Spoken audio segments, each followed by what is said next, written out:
21 साल पहले आज के ही दिन कारगिल के युद्ध में हमारी सेना ने भारत की जीत का झंडा फहराया था।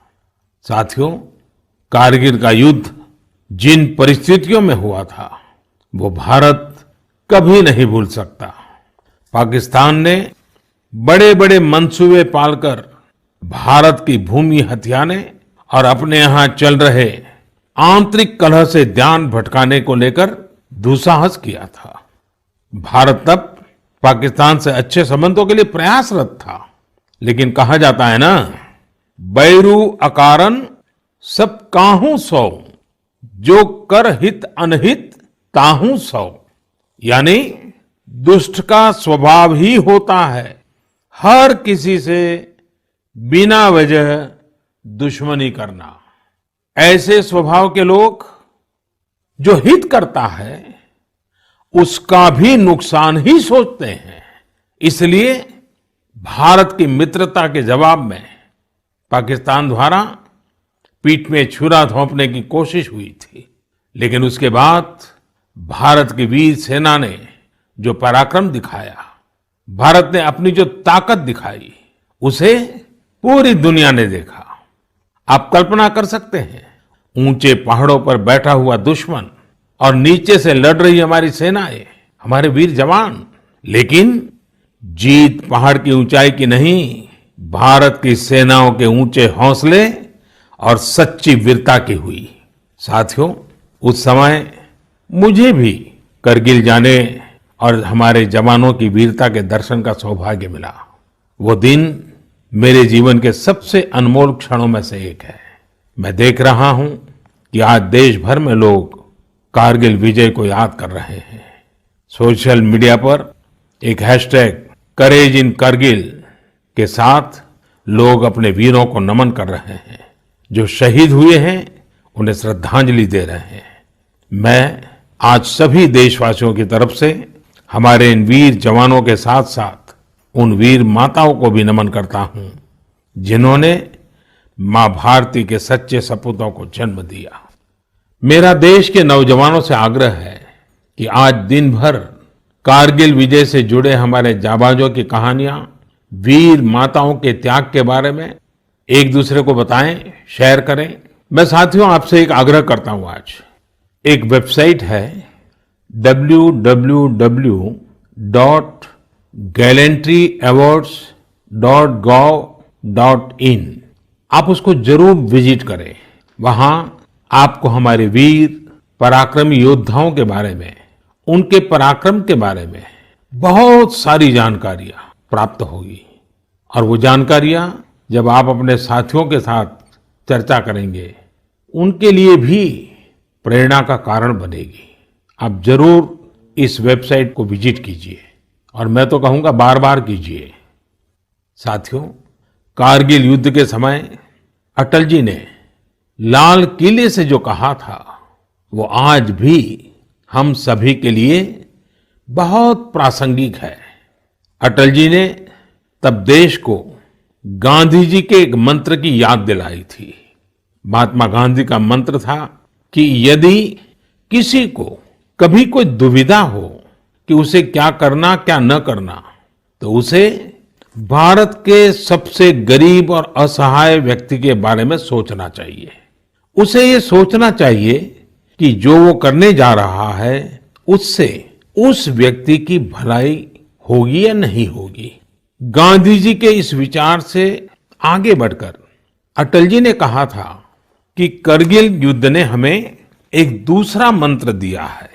ये मंत्र था, कोई महत्वपूर्ण निर्णय लेने से पहले हम ये सोचें कि क्या हमारा ये कदम उस सैनिक के सम्मान के अनुरूप है जिसने उन दुर्गम पहाड़ियों में अपने प्राणों की आहुति दी थी। आइए अटल जी की आवाज में ही उनकी इस भावना को हम सुने, समझे और समय की मांग है कि उसे स्वीकार करें। हम सभी को याद है कि गांधी जी ने हमें एक मंत्र दिया था। उन्होंने कहा था कि यदि कोई दुविधा हो कि तुम्हें क्या करना है, तो तुम भारत के उस सबसे असहाय व्यक्ति के बारे में सोचो और स्वयं से पूछो कि क्या तुम जो करने जा रहे हो उससे उस व्यक्ति की भलाई होगी। कारगिल ने हमें दूसरा मंत्र दिया है, कोई महत्वपूर्ण निर्णय लेने से पहले हम ये सोचें कि क्या हमारा ये कदम उस सैनिक के सम्मान के अनुरूप है जिसने उन दुर्गम पहाड़ियों में अपने प्राणों की आहुति दी थी। साथियों, युद्ध की परिस्थिति में हम जो बात कहते हैं, करते हैं, उसका सीमा पर डटे सैनिक के मनोबल पर, उसके परिवार के मनोबल पर बहुत गहरा असर पड़ता है। ये बात हमें कभी भूलनी नहीं चाहिए और इसलिए हमारा आचार, हमारा व्यवहार, हमारी वाणी, हमारे बयान, हमारी मर्यादा, हमारे लक्ष्य, सभी कसौटी में ये जरूर रहना चाहिए कि हम जो कर रहे हैं, कह रहे हैं, उससे सैनिकों का मनोबल बढ़े, उनका सम्मान बढ़े, राष्ट्र सर्वोपरि का मंत्र लिए एकता के सूत्र में बंधे देशवासी हमारे सैनिकों की ताकत को कई हजार गुना बढ़ा देते हैं। हमारे यहां तो कहा गया है ना, संगे शक्ति कलो युगे। कभी कभी हम इस बात को समझे बिना सोशल मीडिया पर ऐसी चीजों को बढ़ावा दे देते हैं जो हमारे देश का बहुत नुकसान करती है। कभी कभी जिज्ञासावत फॉरवर्ड करते रहते हैं, पता है गलत है, लेकिन करते रहते हैं। आजकल युद्ध केवल सीमाओं पर ही नहीं लड़े जाते हैं, देश में भी कई मोर्चों पर एक साथ लड़ा जाता है और हर एक देशवासी को उसमें अपनी भूमिका तय करनी होती है। हमें भी अपनी भूमिका देश की सीमा पर दुर्गम परिस्थितियों में लड़ रहे सैनिकों को याद करते हुए तय करनी होगी। मेरे प्यारे देशवासियों, पिछले कुछ महीनों से पूरे देश ने एकजुट होकर जिस तरह कोरोना से मुकाबला किया है, उसने अनेक आशंकाओं को गलत साबित कर दिया है। आज हमारे देश में रिकवरी रेट अन्य देशों के मुकाबले बेहतर है। साथ ही हमारे देश में कोरोना से मृत्यु दर भी दुनिया के ज्यादातर देशों से काफी कम है। निश्चित रूप से एक भी व्यक्ति को खोना दुखद है, लेकिन भारत अपने लाखों देशवासियों का जीवन बचाने में सफल भी रहा है। लेकिन साथियों, कोरोना का खतरा टला नहीं है। कई स्थानों पर यह तेजी से फैल रहा है। हमें बहुत ही ज्यादा सतर्क रहने की जरूरत है। हमें ये ध्यान रखना है कि कोरोना अब भी उतना ही घातक है जितना शुरू में था। इसलिए हमें पूरी सावधानी बरतनी है।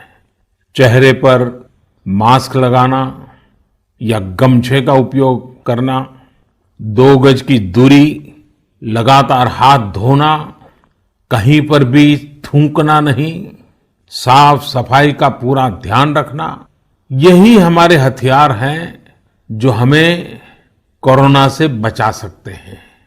कभी कभी हमें मास्क से तकलीफ होती है और मन करता है कि चेहरे पर से मास्क हटा दें। बातचीत करना शुरू करते हैं, जब मास्क की जरूरत होती है ज्यादा, उसी समय मास्क हटा देते हैं। ऐसे समय मैं आपसे आग्रह करूंगा, जब भी आपको मास्क के कारण परेशानी फील होती हो, मन करता हो उतार देना है, तो पल भर के लिए उन डॉक्टर्स का स्मरण कीजिए, उन नर्सों का स्मरण कीजिए, हमारे उन कोरोना वॉरियर्स का स्मरण कीजिए। आप देखिए, वो मास्क पहन करके घंटों तक लगातार हम सबके जीवन को बचाने के लिए जुटे रहते हैं। 8-8, 10-10 घंटे तक मास्क पहने रखते हैं। क्या उनको तकलीफ नहीं होती होगी? थोड़ा सा उनका स्मरण कीजिए, आपको भी लगेगा कि हमें एक नागरिक के नाते इसमें जरा भी कोताही न बरतनी है, न किसी को बरतने देनी है।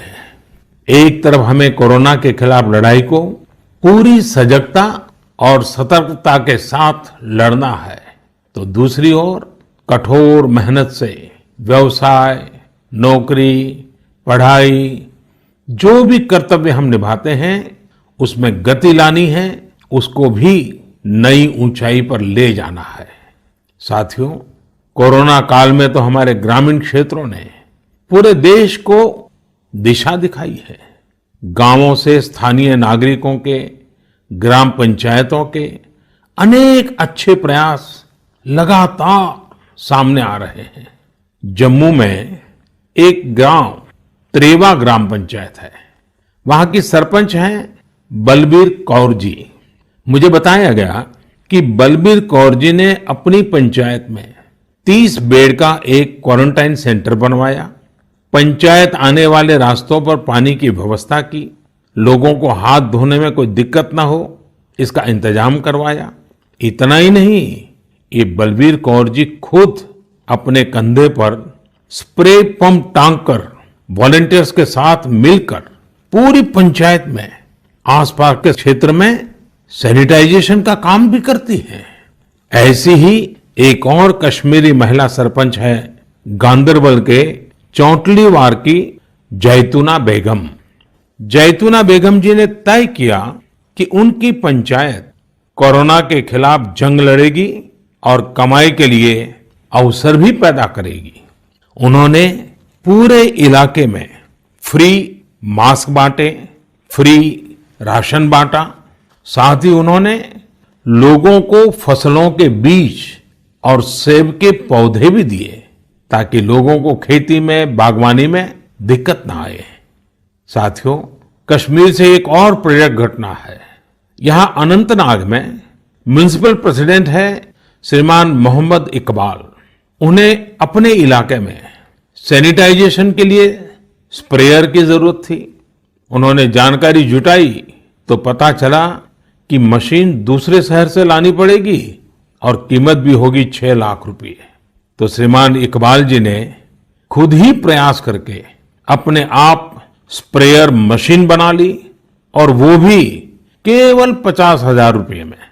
ऐसे कितने ही और उदाहरण हैं पूरे देश में, कोने कोने में ऐसी कई प्रेरक घटनाएं रोज सामने आती हैं। ये सभी अभिनंदन के अधिकारी हैं। चुनौती आई लेकिन लोगों ने उतनी ही ताकत से उसका सामना भी किया। मेरे प्यारे देशवासियों, सही अप्रोच से, सकारात्मक अप्रोच से हमेशा आपदा को अवसर में, विपत्ति को विकास में बदलने में बहुत मदद मिलती है। अभी हम कोरोना के समय भी देख रहे हैं कि कैसे हमारे देश के युवाओं, महिलाओं ने अपने टैलेंट और स्किल के दम पर कुछ नए प्रयोग शुरू किए हैं। बिहार में कई वुमेन सेल्फ हेल्प ग्रुप्स ने मधुबनी पेंटिंग वाले मास्क बनाना शुरू किया है और देखते ही देखते ये खूब पॉपुलर हो गए। ये मधुबनी मास्क एक तरह से अपनी परंपरा का प्रचार तो करते ही हैं, लोगों को स्वास्थ्य के साथ रोजगारी भी दे रहे हैं। आप जानते ही हैं, नॉर्थ ईस्ट में बैम्बू यानी बांस कितनी बड़ी मात्रा में होता है। अब इसी बांस से त्रिपुरा, मणिपुर, असम के कारीगरों ने हाई क्वालिटी की पानी की बोतल और टिफिन बॉक्स बनाना शुरू किया है बाम्बू से। आप अगर इनकी क्वालिटी देखेंगे तो भरोसा नहीं होगा कि बांस की बोतलें भी इतनी शानदार हो सकती हैं और फिर ये बोतलें इको फ्रेंडली भी हैं। इन्हें जब बनाते हैं तो बांस को पहले नीम और दूसरे औषधीय पौधों के साथ उबाला जाता है। इससे इनमें औषधीय गुण भी आते हैं। छोटे छोटे स्थानीय प्रोडक्ट से कैसे बड़ी सफलता मिलती है, इसका एक उदाहरण झारखंड से भी मिलता है। झारखंड के बिशुनपुर में इन दिनों 30 से ज्यादा समूह मिलकर के लेमन ग्रास की खेती कर रहे हैं। लेमन ग्रास 4 महीनों में तैयार हो जाती है और उसका तेल बाजार में अच्छे दामों में बिकता है। इसकी आजकल काफी मांग भी है। मैं देश के 2 इलाकों के बारे में भी बात करना चाहता हूं। दोनों ही एक दूसरे से सैकड़ों किलोमीटर दूर है और अपने अपने तरीके से भारत को आत्मनिर्भर बनाने के लिए कुछ हटकर के काम कर रहे हैं। एक है लद्दाख और दूसरा है कच्छ। लेह और लद्दाख का नाम सामने आते ही खूबसूरत वादियां और ऊंचे ऊंचे पहाड़ों के दृश्य हमारे सामने आ जाते हैं। ताजी हवा के झोंके महसूस होने लगते हैं। वहीं कच्छ का जिक्र होते ही रेगिस्तान, दूर दूर तक रेगिस्तान, कहीं पेड़ पौधा भी नजर ना आए, ये सब हमारे सामने आ जाता है। लद्दाख में एक विशिष्ट फल होता है जिसका नाम चूली या एप्रिकॉट यानी खुबानी है।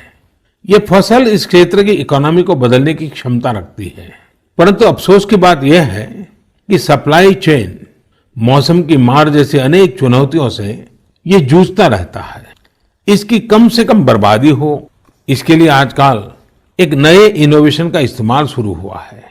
एक ड्यूअल सिस्टम है जिसका नाम है solar apricot dryer and space heater. ये खुबानी और दूसरे अन्य फलों एवं सब्जियों को जरूरत के अनुसार सूखा सकता है, और वो भी हाइजीनिक तरीके से।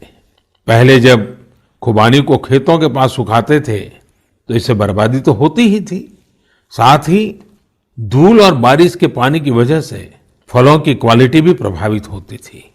दूसरी ओर आजकल कच्छ में किसान ड्रैगन फ्रूट्स की खेती के लिए सराहनीय प्रयास कर रहे हैं। बहुत से लोग जब सुनते हैं तो उन्हें आश्चर्य होता है, कच्छ और ड्रैगन फ्रूट्स, लेकिन वहां आज कई किसान इस कार्य में जुटे हैं।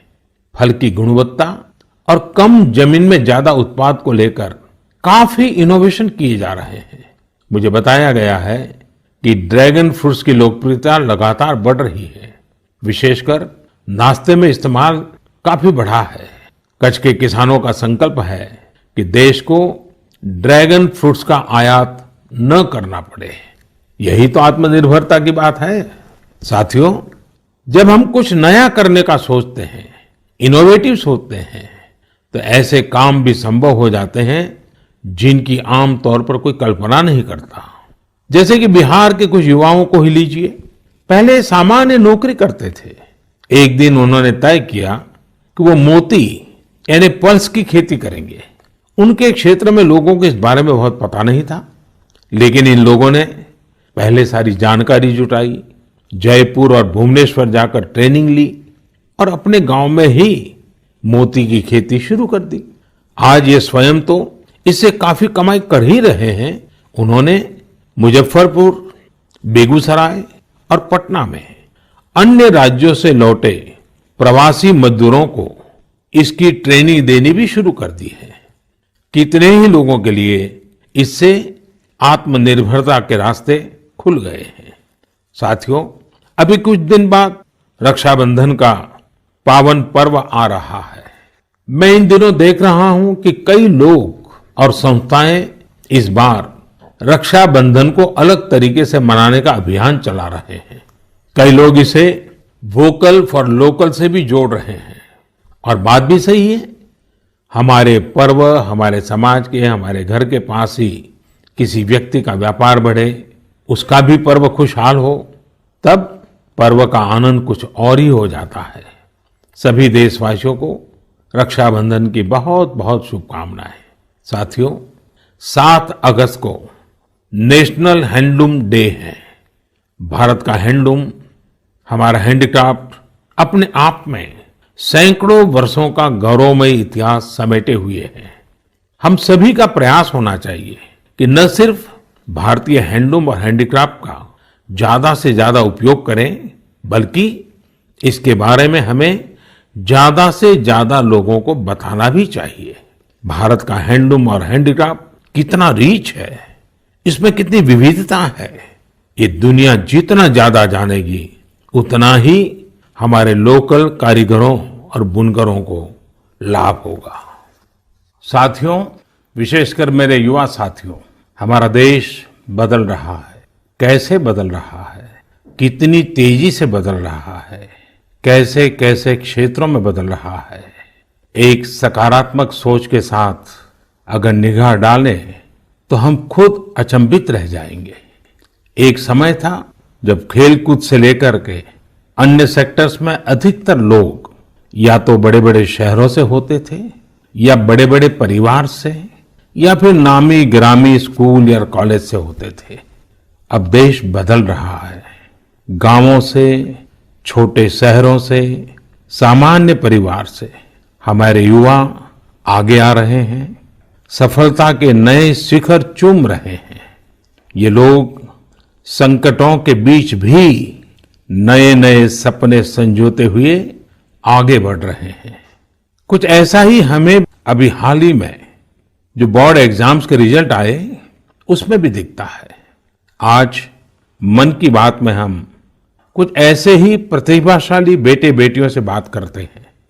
ऐसी ही एक प्रतिभाशाली बेटी है कृतिका नांदल। कृतिका जी हरियाणा में पानीपत से हैं। हेलो कृतिका जी, नमस्ते। नमस्ते सर।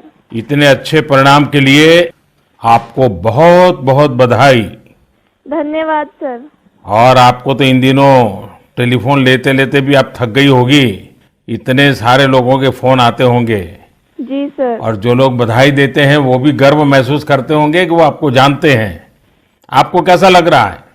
सर बहुत अच्छा लग रहा है। पेरेंट्स को प्राउड फील करा के खुद को भी इतना प्राउड फील हो रहा है। अच्छा, ये बताइए कि आपकी सबसे बड़ी प्रेरणा कौन है? सर मेरी मम्मी है सबसे बड़ी प्रेरणा तो मेरी। वाह। अच्छा, आप मम्मी से क्या सीख रही है? सर उन्होंने अपनी जिंदगी में इतनी मुश्किलें देखी फिर भी वो इतनी बोल्ड और इतनी स्ट्रोंग है। सर उन्हें देख देख के इतनी प्रेरणा मिलती है कि मैं भी उन्हीं की तरह बनूं। माँ कितनी पढ़ी लिखी हैं? सर बीए की है उन्होंने। बीए किया हुआ है?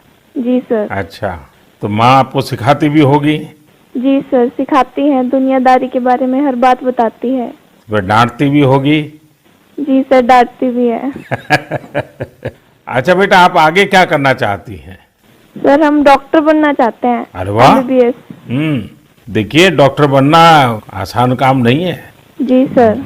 डिग्री तो प्राप्त कर लेंगी क्योंकि आप बड़ी तेजस्वी हो बेटा, लेकिन डॉक्टर का जीवन जो है वो समाज के लिए बहुत समर्पित होता है। जी सर। उसको कभी रात को चैन से सो भी नहीं सकता है, कभी भी पेशेंट का फोन आ जाता है, अस्पताल से फोन आ जाता है, उसको दौड़ना पड़ता है। एक प्रकार से 24/7 365 डेज डॉक्टर की जिंदगी लोगों की सेवा में लगी रहती है। Yes sir. और खतरा भी रहता है क्योंकि कभी पता नहीं आजकल के जिस प्रकार की बीमारियां हैं, तो डॉक्टर के सामने भी बहुत बड़ा संकट रहता है। जी सर। अच्छा कृतिका, हरियाणा तो खेलकूद में पूरे हिंदुस्तान के लिए हमेशा ही प्रेरणा देने वाला, प्रोत्साहन देने वाला राज्य रहा है। हाँ जी सर। तो आप भी तो कुछ खेलकूद में भाग लेती हैं क्या? कुछ खेलकूद पसंद है क्या आपको? सर बास्केटबॉल खेलते थे स्कूल में थे जब। अच्छा, आपकी ऊंचाई कितनी है? ज्यादा है ऊंचाई? नहीं सर 5'2" की है। अच्छा, तो फिर तुम्हारे खेल में पसंद करते हैं? सर वो तो बस पैशन है, खेल लेते हैं। अच्छा अच्छा, चलिए कृतिका जी, आपके माताजी को मेरी तरफ से प्रणाम कहिए। उन्होंने आपको इस प्रकार के योग्य बनाया, आपके जीवन को बनाया।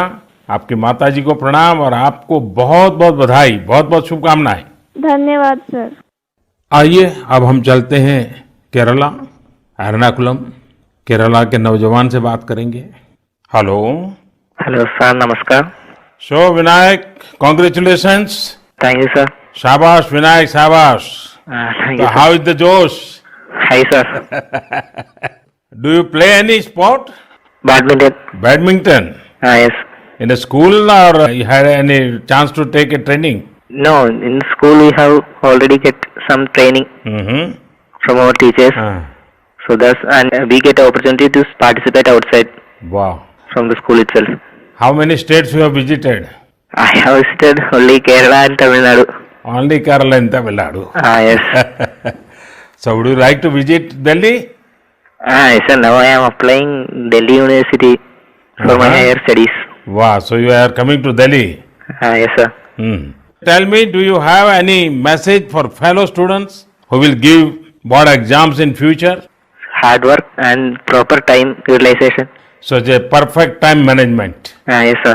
So Vinayak, I would like to know your hobbies. First of all, badminton. Mm-hmm. And then reading. Mm-hmm. So are you active on social media? No, we are not allowed to use any electronic items or gadgets in the school. So you are lucky. Yes, sir.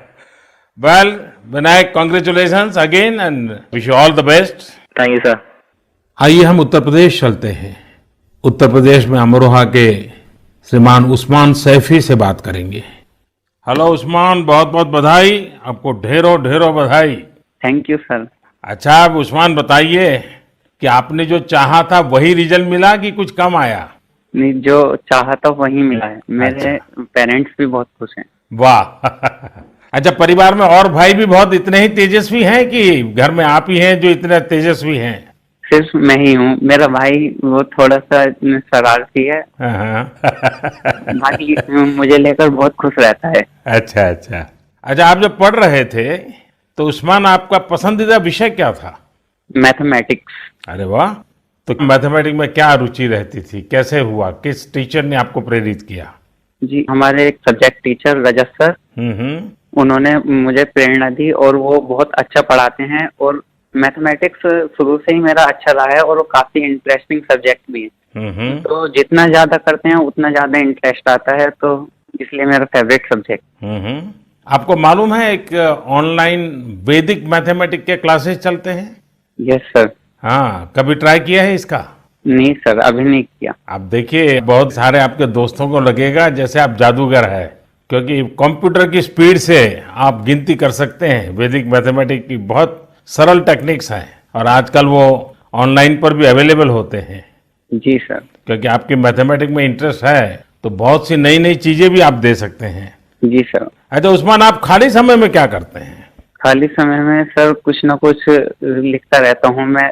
मुझे लिखने में बहुत interest आता है। अरे वाह, मतलब आप मैथमेटिक्स में रुचि लेते हैं, लिटरेचर में भी रुचि लेते हैं? Yes sir. क्या लिखते हैं? कविताएं लिखते हैं, शायरियां लिखते हैं?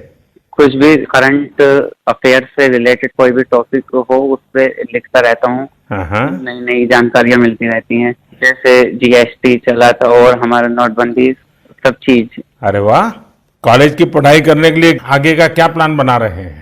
सर मेरा जी मेंस का फर्स्ट अटेम्प्ट क्लियर हो चुका है और अब मैं सितंबर के लिए सेकंड अटेम्प्ट में अब बैठूंगा। मेरा मेन एम है कि मैं पहले आईआईटी से बैचलर डिग्री लूं और उसके बाद सिविल सर्विसेज में जाऊं और एक आईएएस बनूं। अरे वाह, अच्छा आप टेक्नोलॉजी में भी रुचि लेते हैं? यस सर, इसलिए मैंने आईटी ऑप्ट किया है। फर्स्ट टाइम बैच था आईटी का।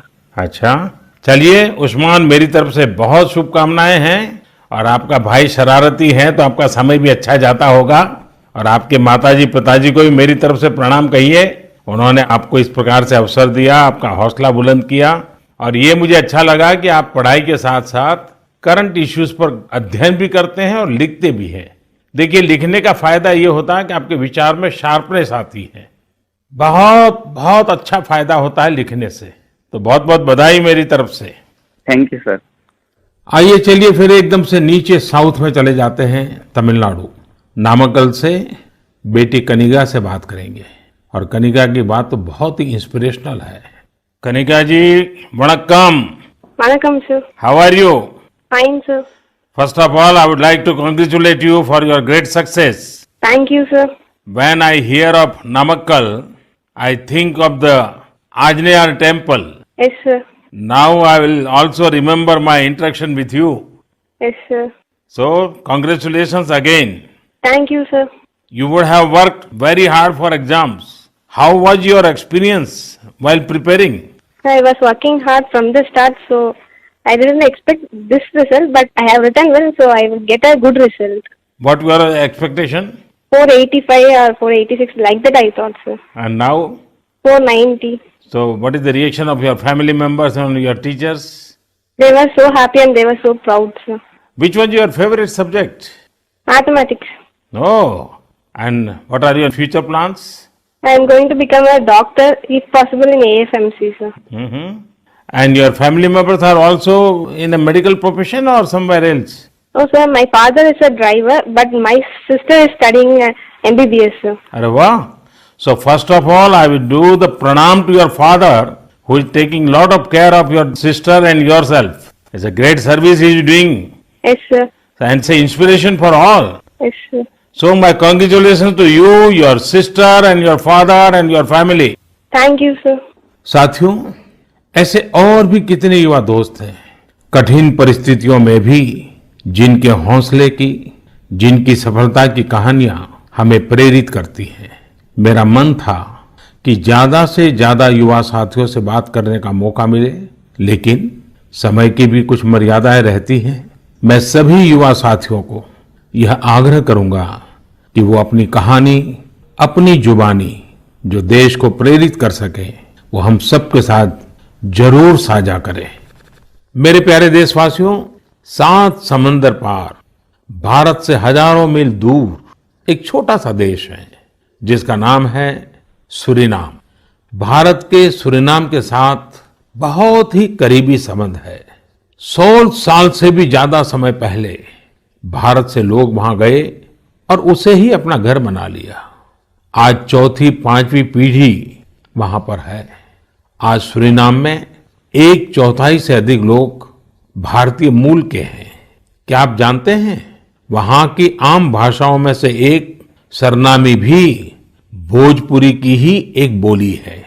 इन सांस्कृतिक संबंधों को लेकर हम भारतीय काफी गर्व महसूस करते हैं। हाल ही में श्री चंद्रिका प्रसाद संतोखी सूरीनाम के नए राष्ट्रपति बने हैं। वे भारत के मित्र हैं और उन्होंने साल 2018 में आयोजित person of Indian origin PIO parliamentary conference में भी हिस्सा लिया था। श्री चंद्रिका प्रसाद संतोखी जी ने शपथ की शुरुआत वेद मंत्रों के साथ की। वे संस्कृत में बोले।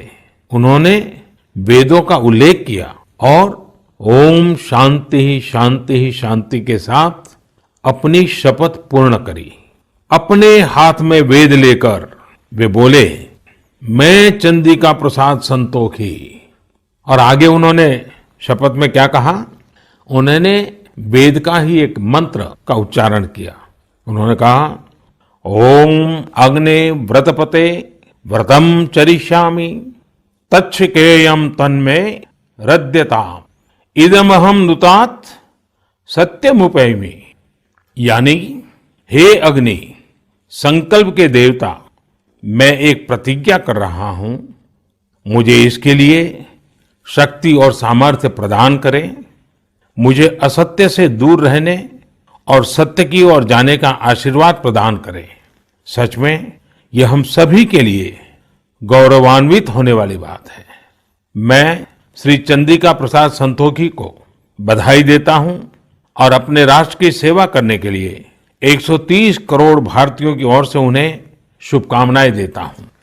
मेरे प्यारे देशवासियों, इस समय बारिश का मौसम भी है। पिछली बार भी मैंने आपसे कहा था कि बरसात में गंदगी और उनसे होने वाली बीमारियों का खतरा बढ़ जाता है। अस्पतालों में भीड़ भी बढ़ जाती है। इसलिए आप साफ सफाई पर बहुत ज्यादा ध्यान दें। इम्यूनिटी बढ़ाने वाली चीजें, आयुर्वेदिक काढ़ा वगैरह लेते रहें। कोरोना संक्रमण के समय में हम अन्य बीमारियों से दूर रहें। हमें अस्पताल के चक्कर न लगाने पड़े, इसका पूरा ख्याल रखना होगा। साथियों, बारिश के मौसम में देश का एक बड़ा हिस्सा बाढ़ से भी जूझ रहा है। बिहार, असम जैसे राज्यों के कई क्षेत्रों में तो बाढ़ ने काफी मुश्किलें पैदा की हुई है। यानी एक तरफ कोरोना है तो दूसरी तरफ ये एक और चुनौती है। ऐसे में सभी सरकारें, NDRF की टीमें, राज्य की आपदा नियंत्रण टीमें, स्वयंसेवी संस्थाएं सब एक साथ मिलकर जुटे हुए हैं। हर तरह से राहत और बचाव के काम कर रहे हैं। इस आपदा से प्रभावित सभी लोगों के साथ पूरा देश खड़ा है। साथियों, अगली बार जब हम मन की बात में मिलेंगे, उसके पहले ही 15 अगस्त भी आने वाला है। इस बार 15 अगस्त भी अलग परिस्थितियों में होगा। कोरोना महामारी की इस आपदा के बीच होगा। मेरा अपने युवाओं से, सभी देशवासियों से अनुरोध है कि हम स्वतंत्रता दिवस पर महामारी से आजादी का संकल्प लें, आत्मनिर्भर भारत का संकल्प लें, कुछ नया सीखने और सिखाने का संकल्प लें, अपने कर्तव्यों के पालन का संकल्प लें। हमारा देश आज जिस ऊंचाई पर है, वो कई ऐसी महान विभूतियों की तपस्या की वजह से हैं जिन्होंने राष्ट्र निर्माण के लिए अपना जीवन समर्पित कर दिया। उन्हीं महान विभूतियों में से एक है लोकमान्य तिलक। 1 अगस्त 2020 को लोकमान्य तिलक जी की 100वीं पुण्यतिथि है। लोकमान्य तिलक जी का जीवन हम सभी के लिए बहुत बड़ी प्रेरणा है, हम सभी को बहुत कुछ सिखाता है। अगली बार जब हम मिलेंगे तो फिर ढेर सारी बातें करेंगे, मिलकर कुछ नया सीखेंगे और सबके साथ साझा करेंगे। आप सब अपना ख्याल रखिए, अपने परिवार का ख्याल रखिए और स्वस्थ रहिए। सभी देशवासियों को आने वाले सभी पर्वों की बहुत बहुत शुभकामनाएं। बहुत बहुत धन्यवाद।